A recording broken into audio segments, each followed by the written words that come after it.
Hello beautiful people, welcome to Farmer's Line. Farmer's Line, let's farm together. So my birds are already 2 weeks and I'm giving them Newcastle vaccination. To all my returning subscribers, I say very big thank you for subscribing to my channel. It's because of you I keep coming back.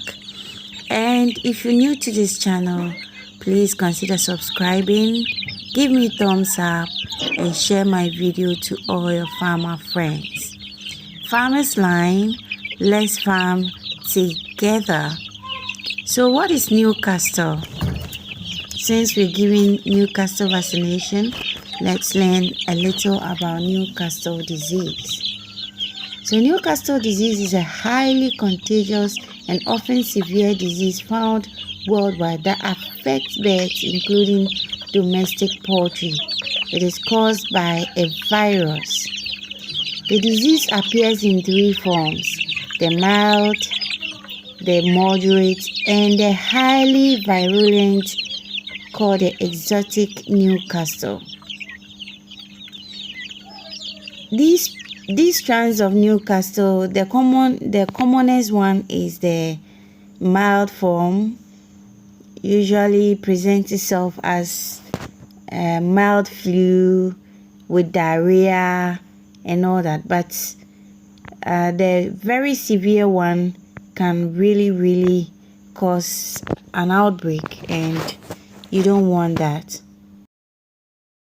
How is it transmitted and spread? Newcastle disease is transmitted most often by direct contact with diseased or carrier birds. Infected birds may shed the virus in their feces, contaminating the environment. Transmission can then occur by direct contact with feces and respiratory discharges, or by contaminated food, water, equipment, and human clothing, guys. So because of that, you don't want to invite people from other farms to your farm, family and friends roaming around your pen and all that. They can be carriers of Newcastle disease, they can be carriers of gumboro and many other diseases that affects your poultry. So you want to make sure that your biosecurity is well intact. So Newcastle disease viruses can survive for several weeks in the environment, especially in cool weather, just like this rainy season. If you experience Newcastle, it can stay around for many months. It can stay in the feces of the bird for up to 1 month. It can be in the environment. It is transmitted through air. So generally it's kind of an airborne disease, though it is spread by contact with birds that are already affected. The incubation period for Newcastle disease is 2 days to 6 days. Once the birds catches the virus, it stays in them for 2 to 6 days and then it starts to manifest. In the pigeon family can share the virus intermittently for a year or more. So when your birds have been attacked by Newcastle, it's kind of hides inside them and you can experience an outbreak intermittently. So you need to be very careful when it comes to this disease. It can linger around and give you a lot of headache, and also you want to be careful with Newcastle disease. Other birds such as pigeons and your ducks and other turkeys can also experience an outbreak of an infected bird. So when a bird dies out of Newcastle, guys, don't try eating it. it is contagious and it can also transfer from the bird to the human being. So as much as possible, please don't eat that meat. It's not wholesome. So when the virus is introduced into a susceptible flock, virtually all the birds will be affected within 2 to 6 days, and that is going to cause an outbreak. So you don't want to really joke with Newcastle. What are the clinical signs of Newcastle?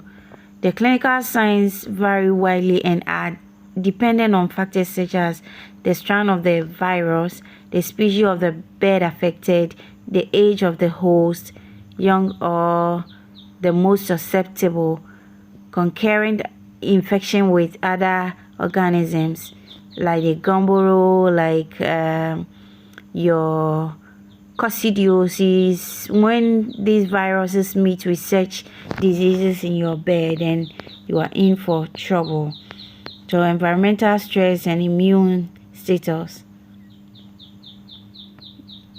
So if your birds are stressed and it comes in those times, then guys, you know that you have issues to deal with when it comes to Newcastle. So in some circumstances, infection with the extremely virus strands can result in high numbers of birds found dead with comparatively few clinical signs. So your birds can just collapse and die. Oftentimes we hear people say, my bird was there and it fell down and died. You didn't know what exactly was wrong with it, but it died anyway. Then you must know that there is something hiding inside and eating it up. It finished it before you could notice your bird had an issue, and it spreads really quickly.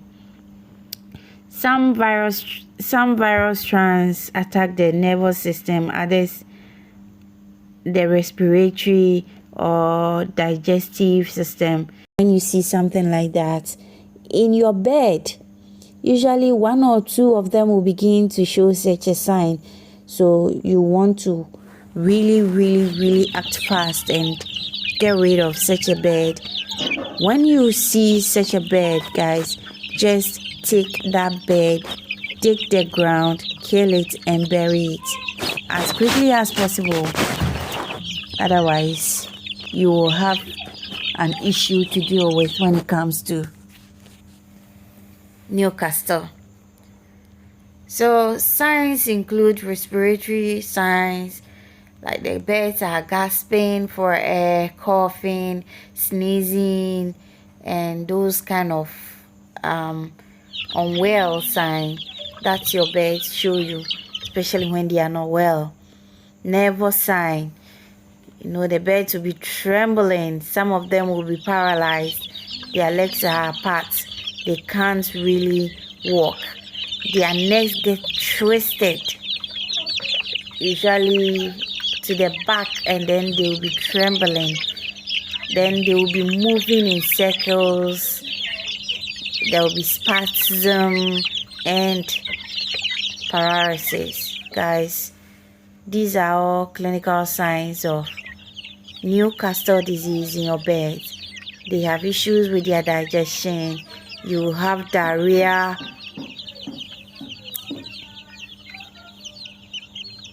and when you have laying birds, you surely record reduction in their laying. The eggs will become abnormal in color, shape, and the surface will be rough, and you have watery. Guys, I'll leave you here. Let's hook up for the part 2 of Newcastle disease discussion. Please subscribe to my channel and press the notification bell so that you get part 2 of Newcastle.